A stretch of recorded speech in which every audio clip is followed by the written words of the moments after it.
Well, hello there. Good afternoon. Does it feel like this last month has just been absolutely insane? It's like the whole world has just been tipped upside down and we're all just going crazy. Crazy! Or just some of us are doing super well and I'm just absolutely amazed, so Good job to you. clap on the shoulder.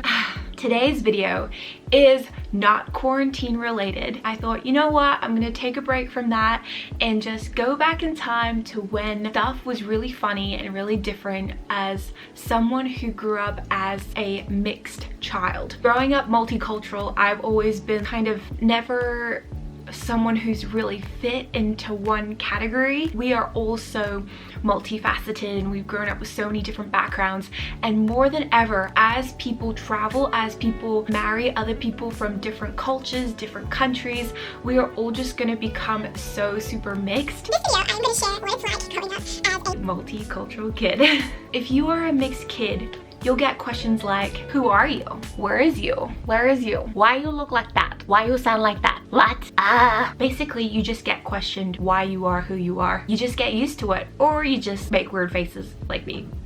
When is this gonna end? Actually, it's really not that bad. Interesting trying to live between two different worlds. Sometimes I just feel like I would have an identity crisis. What am I? What is my place in this world? With that, it all began at the very beginning of time. An Asian man and a Western lady walked down the street hand in hand. I know, I feel like back then that was not common. An Asian man with a Western lady. My mom and dad were just trendsetters of the time. They were pioneering the way for what is now very common, and I see a lot of couples like my mom and dad. So cute. Let me give you a little bit of context to my story. I was being born in Hong Kong. My dad was pacing up and down the hospital hallways and he was super excited, but he was super nervous. At the time, there were all these babies coming out of the hospital delivery room, and my dad would be like, oh my gosh, is that my child? Oh no, oh my gosh, is that my child? And then he'd just be staring at all these babies rolling out of the delivery room. When I came out of the delivery room, these midwives, they gave me as a cute little baby, put me into my dad's arms, and my dad like saw me for the first time, and guess what he said? Why is my baby so Asian? I don't know what he was thinking. If he wanted me to look like him, that was a starter. This baby who looked Asian but had these Western looking features. Yet again, thank you, Father, because I could have been a lost child from a set of Chinese parents. Maybe I'm adopted. Growing up, I had many names from my dad. Ranged from Mary Moo to Bagel Face, Little Bean, Jia, my Chinese nickname. What it is would be a baby carbohydrate, a baby vegetable, or a baby cow. I don't know how I felt that way, but I guess it's endearing. I don't know if you guys can relate when your parents give you these endearing nicknames. What the heck? My parents, they searched high and low for an amazing Chinese school for me to go to. They wanted me to end up bilingual. Challenging thing was that they had to find an apartment that was in the area of the school. Every single time they would take me to a Chinese school, I would get turned down saying, you know, this is a foreigner. We don't want that. When my parents finally got me into Chinese school, it was like the heavens had opened up and God had made a way for me to be bilingual in the end. Praise the Lord. Before I went into Chinese school, my dad kindly forced me to write over my Chinese name, tracing over it 10 times a day. That was my homework as a kindergartner. At the time, I had already been through 8 different kindergartens. I was quite disoriented by what languages I was speaking. Spoke Chinese, English, and Cantonese. My mom would be like, honey, what kindergarten do you go to? I go to St. Lorraine Kindergarten. the strangest English possible. Funny accent. My mom was like, oh dear, we need to like homeschool this child so she doesn't sound like an Asian while she's talking in English. Not gay, not gay. I'd answer my auntie. She would ask me a question. Can I get you anything, Meredith? I'd be like, hey, I really want some shui. Auntie would be like, oh okay. Basically, Cantonese English and Chinese or mixed into a sentence. When a child is trying to learn so many languages at once, when we learn a language, it's really hard for us to be super excellent in one language when you're trying to juggle all these other different ones. I was in Chinese school from grade 1 to 3. My mom would be the only Western lady standing outside the Chinese school to pick me up. All of these parents would just all huddle around and be like, look at that foreigner over there. That's a little foreign princess's mother. Yep, guys, my mom is a queen. The greatest disappointment was that I looked Western enough to be called a foreigner, Asian enough, always get my class's points deducted at school. One of those kids that loved doing the right thing. We had to wear these red communist scarves. We showed our dedication to our country. I had an American and Australian citizenship. I was forever an alien in my own country, always breaking the rules because I couldn't be wearing the school's proper uniform. The epitome of being an Asian kid, my greatest achievement of all time, dressing up as this panda with all my other 40 classmates that all dressed up as pandas, walked down the soccer field dancing to this Chinese music that was really enthusiastic and engaging, blasted like across like the neighborhood, had to memorize pages and pages and pages of literature, only just starting to absorb and learn. I would get so much anxiety. In grade 2, we got given this typing assignment where we had to write 350 characters on a typed document. I was still learning the language and trying to learn how to type in Chinese. It was 11 p.m. at one point and I was just crying and crying.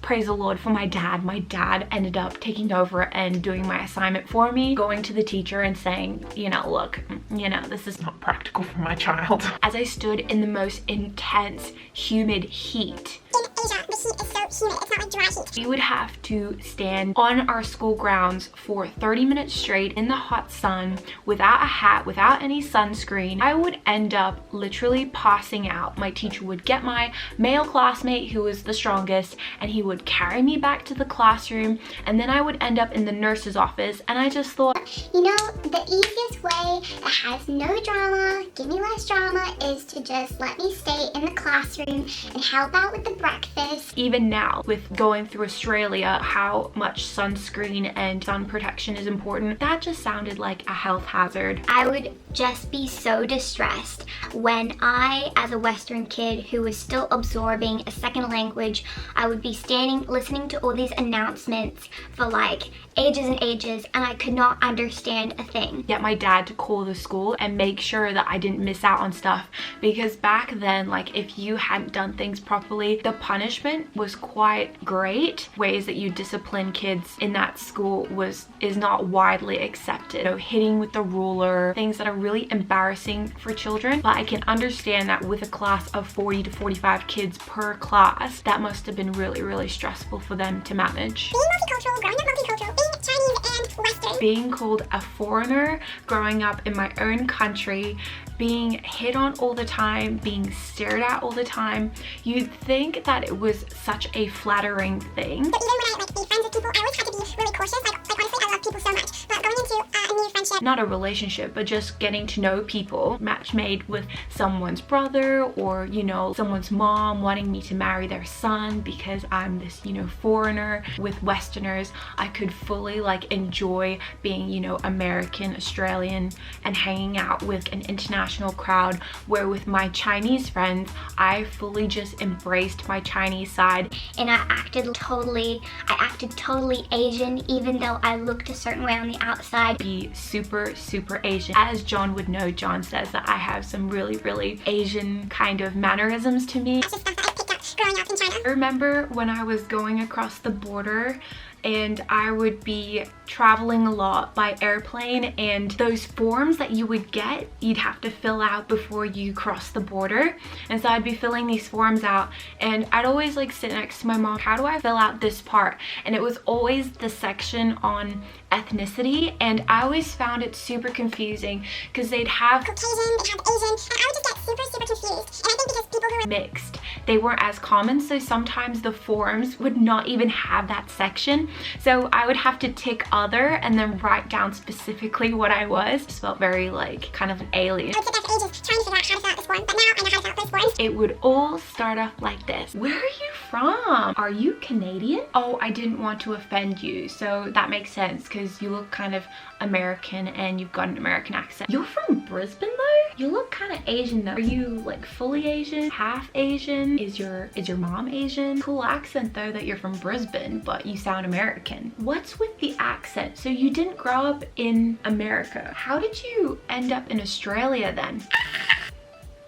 Do you have the time? Growing up multicultural, you are often reminded of who you are not. I was always called a foreigner growing up. 18 years that I lived in China. Because I felt like I was never embraced, I didn't like being Asian. I didn't like being Chinese. That was quite a journey for me to discover. In the end, I really love being Asian. I love that Asian part of me. Being labeled something else, even when I was super Asian and all my friends were Chinese, it was something that I had to walk through. Once I embraced that side of me, I would always brag about how much I loved Asian food and that my dad always reminded me of Jackie Chan. One time I walked into this new hairdressers, and it was quite a big fancy hairdressers just like in my local area. Probably the only Westerner that would ever go into that place. And I walked in and everyone just like stopped and they turned and then just stared at me and started whispering to each other. Oh my god, like I just want to be treated like a normal human being. I said to the people that were giving me the service, I genuinely appreciate you guys so much, but please just like treat me normal. They call me a 混血儿, mixed blood. But even if I'm that, I am still Chinese. Talk to me in Chinese and not like ask me lots of weird questions. I did answer their questions, but in the end we just became like family. First time the hairdresser like touched my hair, he's like, this is not really Chinese hair, but this is not really Western hair. It's somewhere in between. So they had to use less heavier treatments on my hair because Chinese hair is very thick and luscious and very coarse. Western hair, it can break easily. This is also one of the reasons why I am perfectly comfortable with staring at people. Maybe even if I'm with John or with people that I love, I just love making eye contact. Making eye contact truly helps you to connect with someone and just to have good conversation. If I am staring at you, please don't take it the wrong way. I just love looking at people. People are just really fascinating. When I was 13, I started going to international school, and then I went to this amazing youth group called ICA in Hong Kong, where I met so many amazing people who are international, also mixed, and I was like, oh my god, I don't feel alone. Like I just felt truly accepted, felt like I truly belonged in the end. So many Asians that had grown up in a Western upbringing. When you are from two different cultures, you end up thinking about all the different holidays and all the different traditions that people have. All the dates and different things just get muddled up. For example, Christmas is a huge thing in the States and in Canada and England and all these different places. All about, you know, celebrating Jesus, just celebrating with family. Get all your activities and festivities done like in the month of December. On Christmas Day, you will spend time with your family and be at home and go through all of these Christmas traditions. Whereas in China or in a country that doesn't celebrate Christmas like a real tradition, we'll just spend Christmas Day doing activities that are not at home, like they'll go out and do shopping, and then Christmas will just have a completely different purpose. People will just have different ideas of what Christmas is. It will mostly be about like having fun and shopping and just other reasons. Chinese New Year. Quite a big thing in Western culture where you have a party and you count down, you're like 3, 2, 1, yeah, we're in this whatever New Year we're in. Chinese New Year is in February normally, and you celebrate the New Year with your friends and family, and it's a huge deal. Always plan ahead, plan the trips ahead. They will save money like over the course of the year to give away to friends and family and send off to family members in these like red packets. Get dressed up in like traditional Asian clothing, and they will celebrate New Year's in a different fashion where there is heaps and heaps of food and there is just a lot of generosity. Chinese New Year's and Christmas is really similar. Grew up multicultural to have like the best of both worlds, but if you want to truly experience like a tradition or holiday, like doing it in the country of origin, or like with someone who is a local to that place where they celebrate, you know, Christmas traditions or Chinese New Year traditions. There's just so many different varieties of holidays and customs that you have. I know for everyone, if you meet someone who's kind of from the same state or from the same county. Oh, you're from Bristol? Oh my gosh, I grew up in Bristol. Like, that's just an example. You know, if you're mixed, or if you're a halfie, or you have lots of different nationalities in you, from a mile away, like, you will just spot them. Like, you can just sniff them out and be like, that person is mixed. Like, you can just tell immediately, run over and be super, super friendly. Experiences where someone who is, you know, half Korean, half Swedish, they'll come up to me and be like, oh my god, like, are you mixed? Oh my gosh, I'm mixed. And we'll just fangirl, like, ah! Just be the most exciting thing ever. You know that, like, you've shared similar experiences. You have the different countries and the mixed situations where you're like, oh wow, you get it. I'm just thinking about my coffee order, how I always love mochas. oh my god, you're so pretty and exotic. Hi, I'm a weird person. Thanks.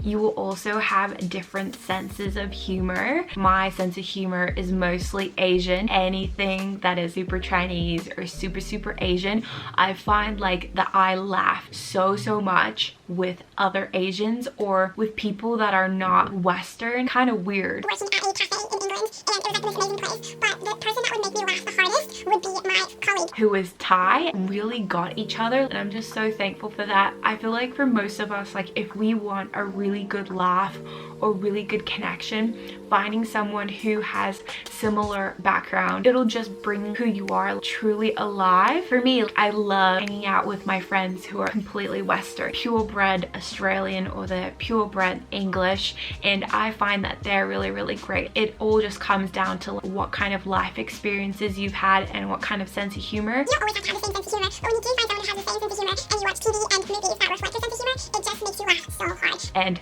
laughter is good medicine. Most importantly, I am so grateful for couples that come together from different cultures and different countries. It is super challenging because you have to go through so many talks and obstacles, and you have to really communicate. Sometimes it just doesn't work out, and other times it does work out. If, you know, you are two different nationalities, you have different ethnicities, but you grow up in the same country, so therefore it's a lot easier knowing that you're from completely two different places, and then having that compromise and staying in one country, having all of these different things that you have to go through that not like a normal couple goes through, extra stuff to think about like visas and just a lot of stuff. I am a byproduct of my mom and dad coming together and being super cute and lovely, and being that married couple that has pushed through such nitty-gritty hard stuff. Such an amazing role model in my life, because they are not perfect, but just being able to stick it out with each other, I am just absolutely amazed and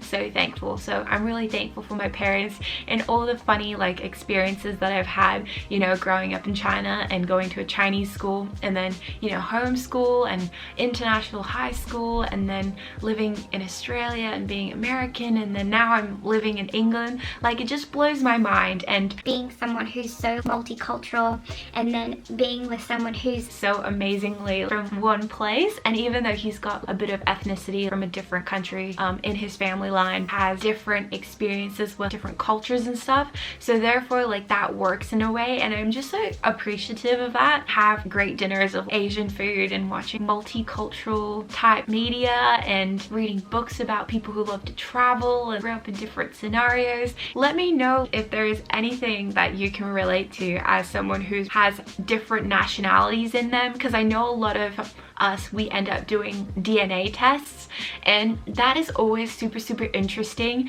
to kind of find out what has been your history. And I find it just so fascinating how our DNA has been so uniquely created, family's bloodline, into who we are now, and I just find that absolutely mind-blowing. Does anyone else feel that way?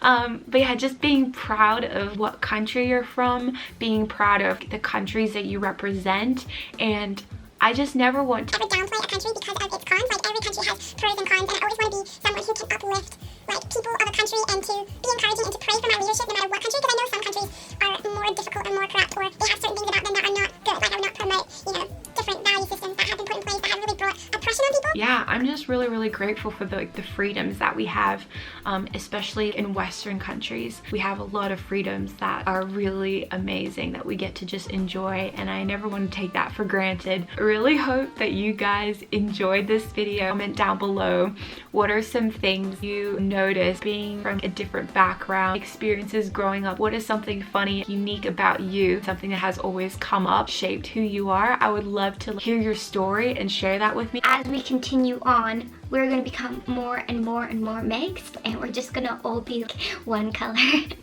This is not really quarantine related, but I hope you guys are all doing super well, and that you're taking care of yourself, and that your mental health and physical health is good. I love you guys so much, and I hope you have a really wonderful week. I will see you guys next time. Bye!